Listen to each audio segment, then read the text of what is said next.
इंदौर से चलकर रतलाम की ओर जाने वाली एक ट्रेन जो है लगातार चलती जा रही थी। उसी ट्रेन में एक डिब्बे में एक बोगी में बैठी एक लड़की लगातार काफी देर से जो है रोए जा रही थी, अपने आंसुओं को पोंछ रही थी और रोए जा रही थी।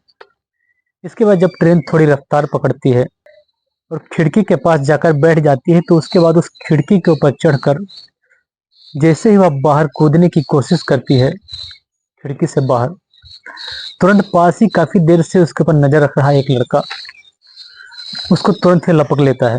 उसको जो है कूदने से रोकने लगता है। काफी जो है ताना खींची होता है, दोनों के बीच में गहमा गहमी होता है। काफी बार जो है कोशिश करती है उसे छुड़ाकर कूदने की, लेकिन लड़का जो है कसकर पकड़ रखा था, लड़की को कूदने नहीं देता है। इसके बाद लड़की को बचा लेता है, पकड़ कर जो है उसको बिठा लेता है जबरदस्ती। लड़की अब भी जो है रोई जा रही थी, लगातार रो रही थी, अपने आंसू पोंछ रही थी और कुछ बोल नहीं रही थी। लड़का उसको पूछता है कि क्या बात है, तुम रो क्यों रही हो, बात तो बताओ।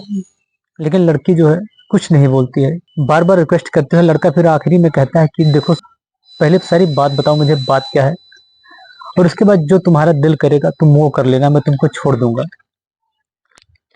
इसके बाद जो है लड़की रोना बंद करती है, अपने आंसू पोंछती है और उस लड़के को बताना शुरू करती है। दरअसल उस लड़की को जो है प्यार में धोखा मिला था, और इसी बात को लेकर वह जो अपनी कहानी शुरू से लेकर अंत तक सारी बात अपने उस लड़के को बताती है। लड़के का नाम करण होता है, उम्र होती है 24 वर्ष।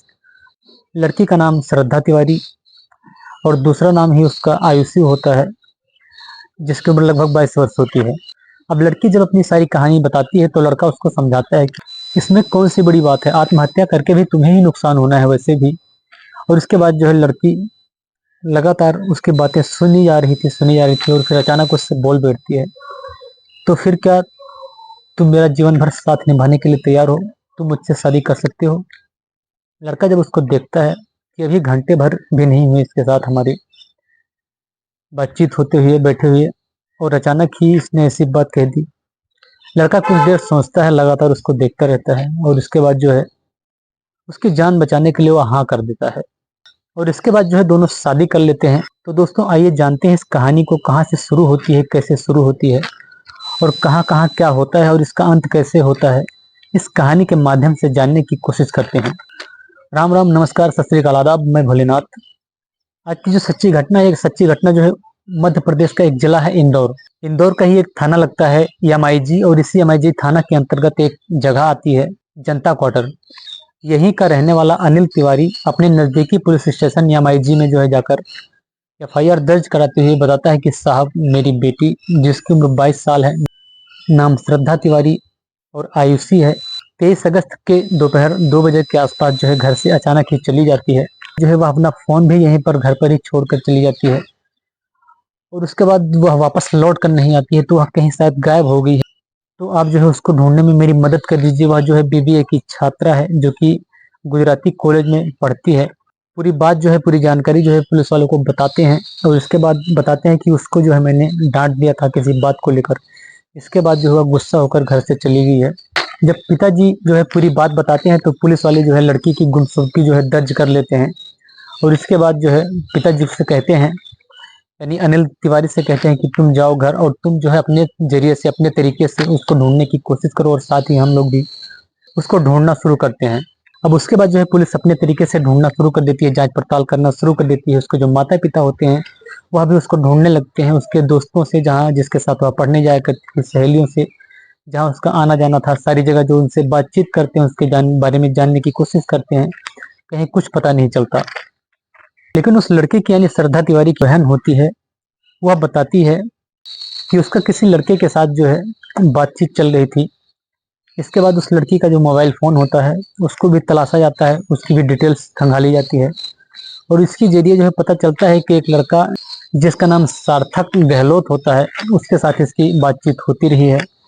जब उसको ढूंढा जाता है, तलाशी की जाती है, उसको भी पकड़ा जाता है, तो उससे जब पूछताछ किया जाता है तो वह बताता है कि साहब, हमारी जो है कई दिनों से उससे बातचीत नहीं हो रही है, फिलहाल तो उसने मेरे नंबर को ही ब्लैक लिस्ट में डाल रखा है और वह खुद ही मेरे से बात नहीं करना चाहती है। और इस समय जो है, मौजूदा समय में मुझे उसके बारे में बिल्कुल भी जानकारी नहीं है कि वह कहाँ गई और कहाँ है, मुझसे उससे बातचीत ही नहीं हो रही है। अब उस घर के इर्द गिर्द जो सीसीटीवी कैमरे लगे हुए थे उनको जब खंगालना शुरू किया जाता है तो धीरे धीरे पता चलता है कि एक बाजार होती है लोटस चौराहा, वहां पर उसको देखा जाता है कैमरे के जरिए। और उसके बाद जो है उस लोटस चौराहा से जो है विजयनगर की तरफ उसको जाते हुए देखा जाता है। उसने जीन्स और जो है लाल टी शर्ट पहन रखी होती है, उसके हाथ में कुछ नहीं होता है, घर से कुछ लेकर नहीं निकली थी, वह खाली हाथ गई हुई थी। सार्थक गहलोत से जो है 24 और 25 अगस्त दोनों दिन जो है लगातार उससे बातचीत की जाती है, उससे पूछताछ किया जाता है उसके साथ। जब सख्ती से पूछताछ किया जाता है तब भी वह वही पहली वाली बात बार बार दोहराता है। लेकिन अब पुलिस जो है जब थक हार जाती है, उसको कोई रास्ता नहीं दिखता तो सोचती है वो नया रास्ता पकड़ना पड़ेगा, उसको नए तरीके से जो है कुछ करना पड़ेगा। इसके लिए पिताजी जो है एक पंडित से जाकर बातचीत करते हैं उसके बारे में कि उसकी जो बेटी है कहीं चली गई है। तो पंडित भी उससे एक सलाह देता है, मशवरा देता है कि जाकर जो है तुम उस लड़की की फोटो को दरवाजे के सामने उल्टा कर लटका दो, जहां भी कहीं होगी वह कुछ दिन के बाद वापस आ जाएगी। वह जाकर वो इसी प्रक्रिया वह भी करते हैं अपने घर पर। साथ ही सोशल मीडिया पर एक खबर फैला देते हैं कि मेरी बेटी है, जो अगर किसी ने उसको ढूंढ लिया, अगर उसकी सूचना कोई दे देता है तो उसको 51,000 का इनाम भी दिया जाएगा। लेकिन 28 अगस्त 2025 को जो है श्रद्धा तिवारी यानी अनिल तिवारी के पास फोन करती है उसकी बेटी और बताती है कि पिताजी मुझे बहुत तेज से भूख लगी है और मुझे आपका 500 रुपये दे सकते हैं। तो इसी बीच जो है पिताजी उससे कहते हैं कि बेटा तुम कहाँ हो, क्या कर रहे हो, कैसे हालात में हो, 500 तो क्या मैं आपके लिए कुछ भी कर सकता हूँ, आप जो है जल्दी से घर चले आओ। इसके बाद जो है ऑनलाइन जो उसको ट्रक 500 रुपये पे किए जाते हैं। वह खाना वगैरह खाती है। अगला जब दिन आता है तो वह लड़की एक करण नाम के लड़के के साथ, जिसकी उम्र 24 साल होती है, वापस मंदसौर से जो है इंदौर के एमआईजी थाने पहुंचती है और वहां पर पहुंचकर पुलिस वालों के सामने अपनी सारी कहानी बयान करती है। साथ ही लड़की के माता पिता भी आए हुए थे, उसके परिवार वाले भी, चाहने वाले भी आए हुए थे। और उन्हीं के सामने जो है तभी लड़की बताती है कि यह जो लड़का है इसके साथ मैंने शादी करना है, कानूनन तौर पे मैं इससे शादी करना चाहती हूँ। लेकिन तभी जो उसका पिता होता है और वह उसको जो अपनी बच्ची को, अपनी बेटी को, श्रद्धा को पुचकारते हुए, उसको दुलारते हुए उसके आगे झुक जाता है और उससे रिक्वेस्ट करने लगता है कि वह ऐसा करने से पहले एक बार हमारी जो है सलाह ले। साथ ही उसकी जो माँ होती है बेटी की, वह भी काफी पुचकारती है, सीने से लगाती है और उसको जो है मनाने की कोशिश करती है, उसकी हर बात मानने के लिए तैयार हो जाएंगे जो है, ऐसा कहते हैं। लेकिन कहते हैं थोड़ा दिन रुक जाओ, इंतजार करो, 10 दिन का जो है हमको समय दो, हमें सोचने का मौका दो।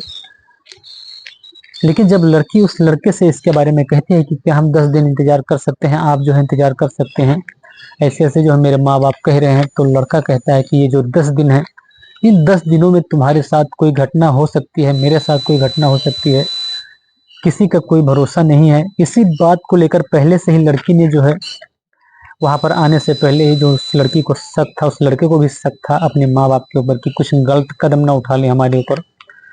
जब उन्होंने बुलाया था कि यहाँ पर आ जाओ, वहां पे आने से पहले उन दोनों ने एक वीडियो जारी किया था बनाकर सोशल मीडिया पर, पुलिस वालों के सामने भी।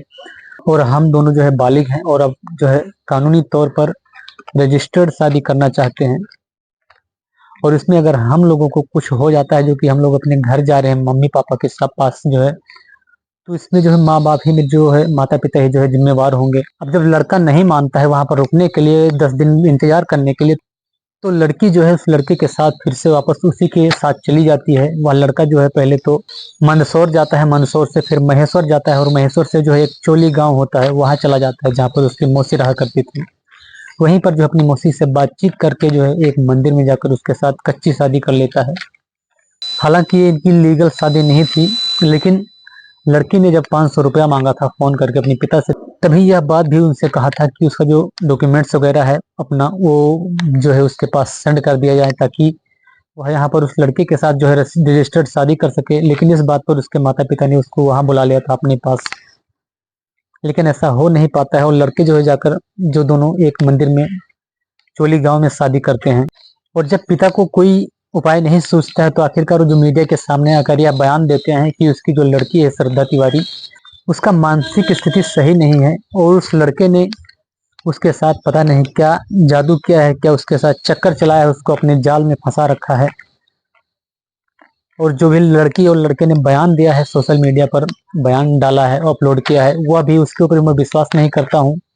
और पिता जो है बार बार पुलिस प्रशासन से यही गुहार लगा रहा था कि उसकी बेटी को जो है बचा लिया जाए, उसकी बेटी को शादी न करने दिया जाए। लेकिन जो पुलिस प्रशासन है वह भी मजबूर है, वह भी अपने कानून के तौर तरीके से ही चलेगी, क्योंकि वह दोनों ही बालिग हैं और जो दो बालिग लोग होते हैं किसी के साथ भी रह सकते हैं, किसी के साथ भी शादी कर सकते हैं, उनको कोई रोक नहीं सकता, कोई टोक नहीं सकता। और 24 घंटे की ये प्रेम कहानी जो है दोनों की पूरे मध्य प्रदेश में वायरल हो जाती है। लोग सोचने पे मजबूर हो जाते हैं कि 24 घंटे में दोनों जो है कैसे एक दूसरे के साथ जिंदगी बिताने का जो है फैसला ले लेते हैं, एक दूसरे को समझ जाते हैं, यह क्या चल रहा है। तो दोस्तों इस घटना, इस कहानी में आपको क्या समझ आता है, आप क्या कहना चाहेंगे इस पर, आपके क्या राय है कमेंट में जरूर बताइएगा।